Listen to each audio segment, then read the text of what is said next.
Everybody, this is Juan Moore, the South Florida Regional Director of For Our Future Florida. And today we're with Dream Defenders. Glad to have Bernice on board representing Dream Defenders. And today we're going to be talking about, of course, some key legislative bills, laws that came out of our Florida legislative sessions. And there are some doozies, right? So let's jump into it. But first, I will give space to introduce my colleagues here and my partner. And I'll let Bernice go first. Hey y'all, I'm Bernice, she, her pronouns. I am super excited to be on today to be talking about the legislation that passed this session. I say excitement because I'm happy to be Facebook Live, not because there was good legislation this year. So we're going to dig into it and talk about all the real issues that came up during the session this year. And I'm looking forward to talking about it with y'all. Yeah, I tell you what, I'm the same way. I'm excited to be here with you guys, but like I said, there are some laws that some bills that came out that we got to talk about, and they have some explaining to do. Our leadership, right? David, I'll pass the mic to you. Thank you, Bernice. Good to see you, by the way. Yeah, well, I'm really glad to be here. Of course, David Bonilla, he, him pronouns in the greater Orlando area. So yeah, I know it's kind of one of those, it's finally over sort of things with this Florida legislative session. So this is a lot to talk about, and it's important to make sure that we all are aware of what's happening and what's becoming law from our elected officials. So really looking forward to this discussion as well. You bet. We can go ahead and kick off the first slide here. So, of course, the legislative session wrap up. What happened during Florida's legislative session in 2022? We'll be talking about that. Again, we'll be discussing some of these bills, and we'll have hopefully some thorough thoughts that come out of it. So feel free, if you are watching us live, to utilize the chat. We will respond, and we hope you enjoy. So we go to the next slide, David. So did you miss Florida's 2022 legislative session if you live in Florida, even if you did not have a TV or iPhone or Android or whatever? I'm sure you could not miss some of these things because it affected us all. So we had the Don't Say Gay bill, the Stop Woke Act, we had the net metering bill, and we also had family separation bill, amongst other bills that came out a lot. But these are some of the key bills. I don't know, Bernice, I'm sure you there where you are in Tampa, a lot of noise was made around these four bills, if not more. But we saw Don't Say Gay bill kind of get passed I think it was like last weekend where we saw this come about right over the midnight hours. And then we also saw the union bill just up here again. So I don't know if you had any thoughts on these four before we jump into them. Yeah, I mean, I think they're all terrible pieces of legislation. I definitely think that the theme this year was taking away rights once again from people in our communities, destroying families, making it uncomfortable for folks to be able to talk about who they are as people, which the Don't Say Gay bill. So, I think this legislation is pretty disappointing. Unfortunately, it's not surprising coming from this governor. Yeah, and I'll say, this is a list of four so far, and I mean, unfortunately, it's the case that there's also more. And I think one of the last things that I think was it Chris Sprouse or one of the lead Republicans in the Senate was like, we couldn't get everything we wanted, but there's always next year. And I don't know, that's a pretty chill-inducing statement given what passed just now. But these are just a few. So these are some key ones that really need to be talked all of this also, remember, in the midst of COVID and the pandemic. So yeah, we had some crazy ones here. Let's jump to the next slide. So let's talk about some of these bills here. So don't say gay bill, which was House Bill 1557. And so this bill basically bans discussion of gender identity and sexual orientation in Florida classrooms, and is very dangerous for LGBTQ students. And I say students, period. I mean, you putting for one, a stigma on children, which they're already going through processes that, if you haven't been through it, if you don't have a child that's going through it, that you couldn't understand. A lot of times we find that school is for a lot of students, a predominant amount of students, even in the urban areas, a safe haven, a safe space, a brave space. And so this bill attacks not only the identity, but the speech of a child, the learning, the yearning for a child's expression. Again, this came out over, we knew about it, but it went in very quickly and passed very quickly once it went up. And so it was very upsetting for me to see, and I'm sure a lot of parents here in South Florida, here in Miami. I know there were a lot of protests here. I don't know what you guys saw up there on your side. Yeah, I would say I think this bill, to be honest with y'all, is one of the most dangerous bills that passed this session. The psychological harm that this is going to have on children who, may be gay, queer, trans, a member of the LGBTQ community in some way, to have those children be told that your identity is not valid, basically, because it's not allowed to be discussed, is horrifying. And, being a member of the LGBT community is not wrong. And that's what this bill is saying. This bill is saying that being a member of the LGBT community, or like folks who are queer or have different gender identities or whatever, all of those folks, what this bill is saying is those folks are not, that is not appropriate for children. And that's not true, because the truth is being LGBTQ is normal. Like, if we look at animals in nature, there's so many animals that mate with the same sex. So it's like, how are you going to tell children that they can't talk about a natural phenomenon that happens in nature? Like, isn't the purpose of our schools to educate our children?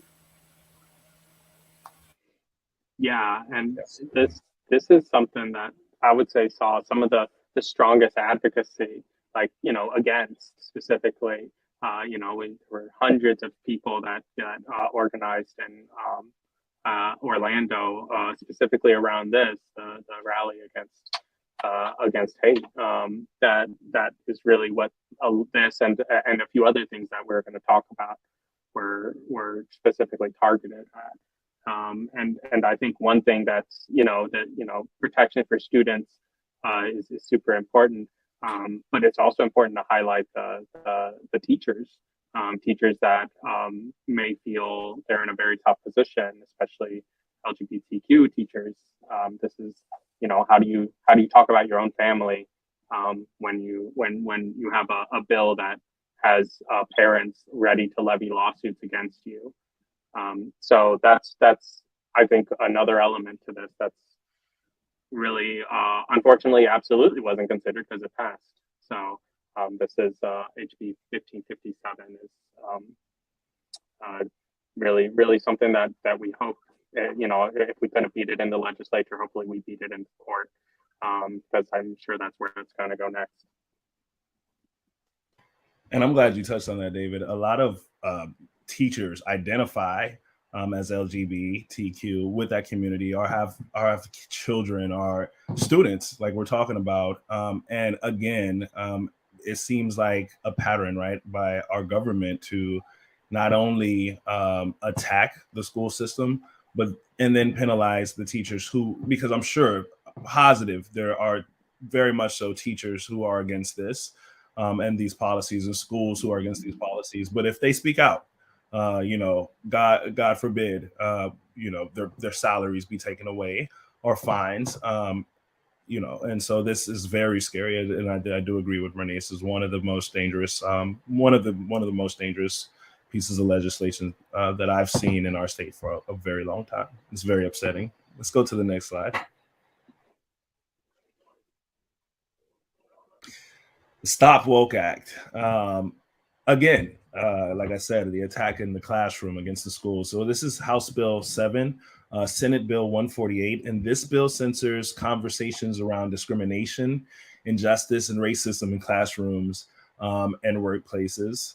To me, it's not a surprise if the governor would take a stance against the LGBTQ community. Why not take a stance against the minority community, another minority community per se, and take that education and knowledge about conversation away from discrimination and injustice. When we're going through that as in our state, right? We have a governor that pretty much promotes discrimination, injustice, and racism. So again, down here in South Miami, huge deal. I know the teachers union that spoke out about it. I know plenty of advocates on this end. I know Dream Defenders does a lot of work, Bernice, around this as well, correct? Yeah, absolutely. I think this is a bill that is kind of attempting to erase history, I want to say, because if we can't have conversations about what's happened in the past or past racism or past injustice, how are we going to be able to learn from those situations and grow and move on from them? And that's my issue with this bill, is it doesn't allow for any learning for folks. The purpose of history is to learn from it. Those who don't know history are doomed to repeat it, right? And so I worry that we're setting up our children and people in our communities for failure by not teaching them the truth and not teaching them what has happened in the past. Yeah, and I remember the conversation we had just about this bill maybe a month or two ago, and it was I was, I think there was an element of, we think that this is a bill that is really just meant to rile the base, but here it is, and it's not just riling the base; it's also becoming law, which is unfortunate. That this is that's what our legislature is here for, is to be a political tool. But that's where it is at, and it's obviously, of course, our teachers and students that are the guinea pigs in this situation.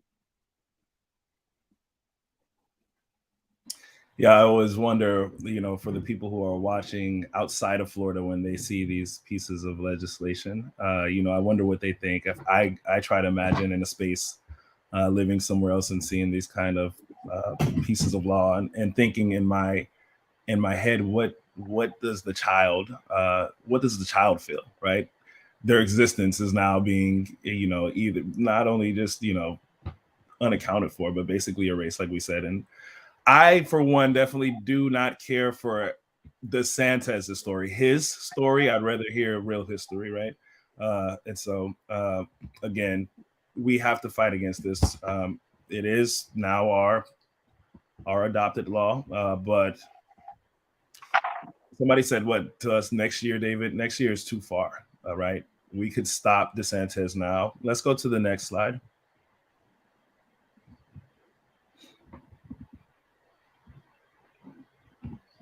This is one of my the bills that I concentrated on for a while, just looking at the net metering bill. So this is House Bill 741, Senate Bill 1024, and it was written by FPL.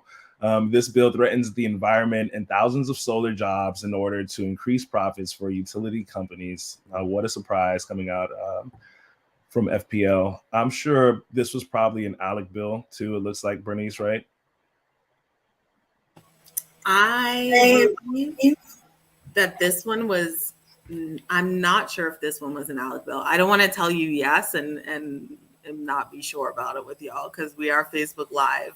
An But FPL bill. I know for Worse sure, than an yeah, ALEC it was bill. an FPL Worse bill. than it. Yeah. I don't know about worse, but anyway. Right. So yeah, I know that FPL wrote this, and this is like taking away from solar jobs, but also it's like almost codifying the use of like not using solar power, if that makes sense, into law. Like we need to be divesting from fossil fuels and divesting from these kind of older technologies that are like harming our environment. And it's so clear to me that this bill says that FPL is stuck in the past and doesn't want to let go of their like control over the market. Yeah, absolutely. A monopoly. Yeah, God forbid we use clean energy, utilize our sun here in Florida, and you know, have a better system than we've had before.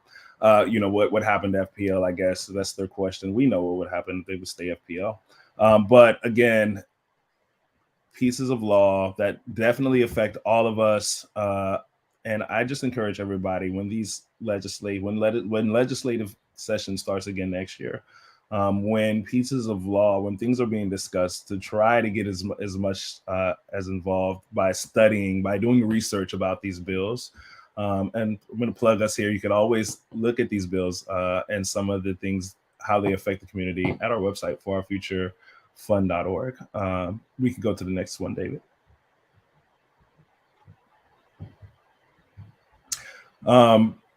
The Family Separation Bill, House Bill 1355, Senate Bill 1808. Now, this bill encourages local law enforcement to coordinate with ICE and makes it harder for unaccompanied children to reunite with family. And David, I don't know if you want to talk a little bit about this here. Yeah, I think that this was, the family separation bill. This was really, I think this was a subject of a lot of people going to the floor and like outright lying about what is included in this bill, because there were very little to, I guess, no exceptions made. It just requires people to have work authorization to travel in Florida, which doesn't make sense, as you know, for any kind of immigrants that are coming through. Like it's a wide net that would only be used maliciously, and so that's one of the bills that is really just, once again, just how can we how can our Florida legislation target immigrant communities. And that was one that met a lot of as much resistance as you could expect, and ultimately it just pretty much along almost entirely party lines was passed, and a couple of Republicans voted against it. Unfortunately, even the Democrat voted for it.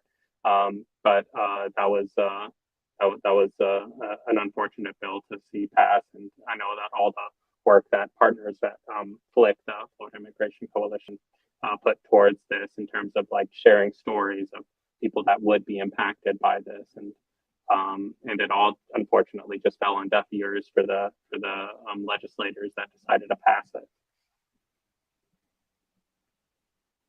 Yeah, and this bill reminds me of a bill that passed a few years ago called SB 168, which was centered around, I'm sorry, I got something caught in my throat. But it was centered around law enforcement collaboration with ICE.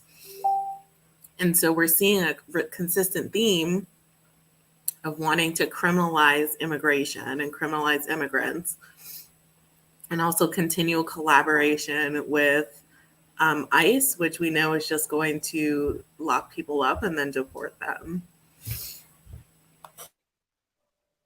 Yeah.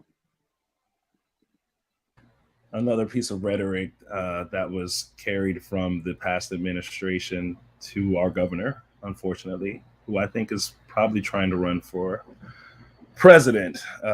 Seems to me that he's campaigning, right? no other reason really for these bills, in my opinion. Let's get to the next one, David. So staying engaged. There's so many ways you can stay engaged. Again, I want to talk about staying engaged and being able to stay engaged with For Our Future. We have a couple of events, I believe, on the 24th. David, is it correct? Yeah, even tomorrow. There's our letter to the editor workshop specifically around the legislative session. So we are all these issues you talked about. For folks that want to speak out, and there's lots of ways to do it, and letters to the editor is one thing. So if you've never done that before, tomorrow is a great chance to join in at 6:30. It is a virtual event, so you can hop on a Zoom and get some guidance and also a space to practice. Make your draft tomorrow evening at 6:30 with other folks that are very disappointed with our present legislators. So that's tomorrow, and then on the 24th, I think that's the following Thursday, is our Blue Future Fighters, the BFF training. Basically, looking forward to the rest of 2022 and what we can do to make sure that we get rid of DeSantis. How can we stop get rid of Rubio? Get a better federal legislator in there, as well as focusing on our state and local offices. So those are some good things to sign up for on our end, where both Juan and myself will be engaging and keeping folks up to date. Absolutely. And Bernice, I know you guys have some exciting things coming up as well. Yeah, I would say definitely stay engaged with us. We are in 8 cities across the state. Would love to have folks come out and join the local squads and the work that we're doing. And I just want to say a thank you to Juan and David for inviting me on this panel. I really enjoyed the time and the conversation. And I'm leaving this space feeling like more fired up than ever to work on social justice here in Florida. Absolutely. It was a pleasure having you. We're used to having you on this side with For Our Future. Glad to have you as a partner now. Love to see it. Missed you so much. And of course, you want to drop your website right quick, Bernice, to your contact? Yeah, I just dropped it. DreamDefenders.org. Thank you. Awesome. And again, we're forourfuturefund.org. You can look me and David up there. All these pieces of legislation are listed there, talking points, key points, and how to stay connected with us. And so I just want to say to keep on reaching out with your eyes closed and your heart open. And of course, we're trying to flip Florida blue so we don't have no more Rick, no more Ronnie, no more Rona, and no more Rubio. Have a good one, guys. Bye, everyone.